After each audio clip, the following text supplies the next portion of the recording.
Oh, how tempted I was to talk about Kanye West meeting with Donald Trump right now. So I was going to get all the views all over YouTube breaking the story, but then I thought this story has no substance. This is a mainstream media distraction from actual things that are important, such as Aleppo.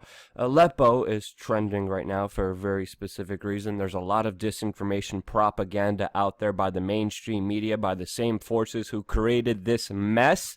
And it's important to tell you the full story of this because there's a lot of also pure disinformation about what's really happening there on the ground. The main reason Aleppo is trending all over the world is because the Syrian government forces, which are backed by Russia and China, are clearly about to officially take over the city of Aleppo, a major city, a major breaking point in the civil war in Syria that will end this entire conflict, a conflict that was re-engaged by the West.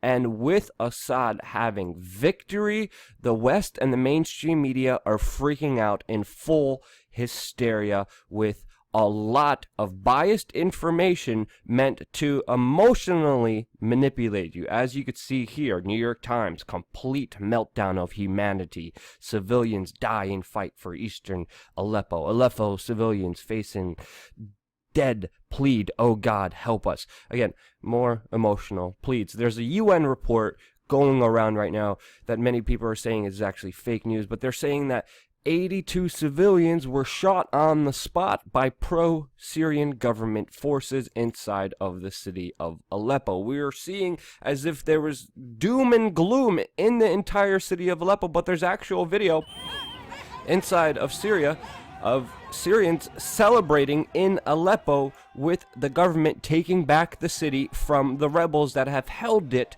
for years now. You're not getting this side of the story by the American mainstream media, and you're also not getting the side of the story of the atrocities and the horrible human rights violations that the rebels are committing.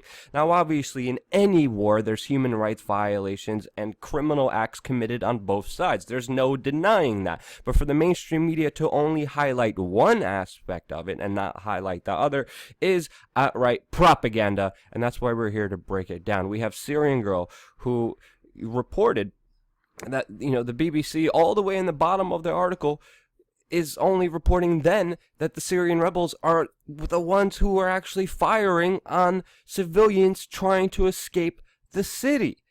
You're not getting that in the mainstream media unless it's in the bottom of the story, overshadowed by everything else. And again, BBC reported on this Al-Qaeda rebel group bombing a primary school just a few days ago, but they made it seem like it was Syrian government forces and never really broke the real story of how this was actually the rebel groups. The rebel groups inside of Aleppo who were fearing the loss of the U.S. supporting them, because the United States was supporting them for a very long time. With the win of Donald Trump looks like he will not support the Syrian rebels, have turned to Al-Qaeda and Saudi Arabia and have joined alliances with them. Those so-called moderate rebels that were trained by the U.S., well, guess what? They handed over their weapons to ISIS. U.S.-trained division's 30 rebels betrayed the United States and handed over weapons to Al-Qaeda. And if that wasn't bad enough, U.S. allies in this fight, Saudi Arabia and Qatar,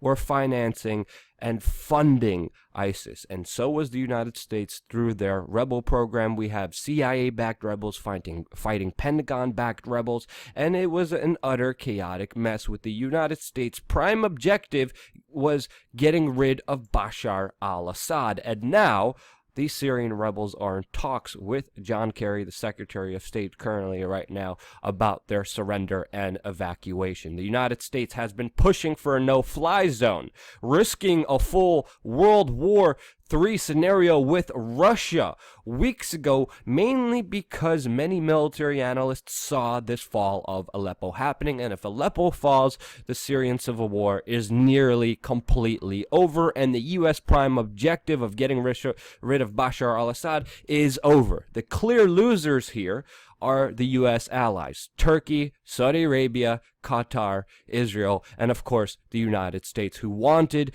to get rid of Bashar al-Assad, who wanted to balkanize the Middle East, who wanted more divide and conquer in that region, and to plunder all the wealth of the Syrian state with just pure sectarian violence. This has utterly failed, and now China, Russia, Bashar al-Assad, even the Iraqi government that switched alliances from the United States to Russia now to fight ISIS with them and not with the United States, they are the clear winners. And obviously with the end of the civil war, Bashar al-Assad, Russia, China, Iraq, and these other countries will be able to decide their future. This is a lot more freaking important than Kanye West. Again, I almost did it. I was very close. But I wanted to give you something with substance, something of importance, something of just pure disinformation that needs to be called out as propaganda to give you a full side of the story. War crimes and atrocities do happen. They're freaking out right now because the civil war is finally looking like it will end, and the government forces in Syria are winning. Huge, important, breaking news. I know it's not Kanye. Goddamn, I should probably just change the title. It doesn't matter. Again, you're watching independent, unfiltered news supported by you because it's made by you and your donations on patreon.com/wearechange. Subscribe. We're going to have a lot more information coming here your way on youtube.com/wearechange.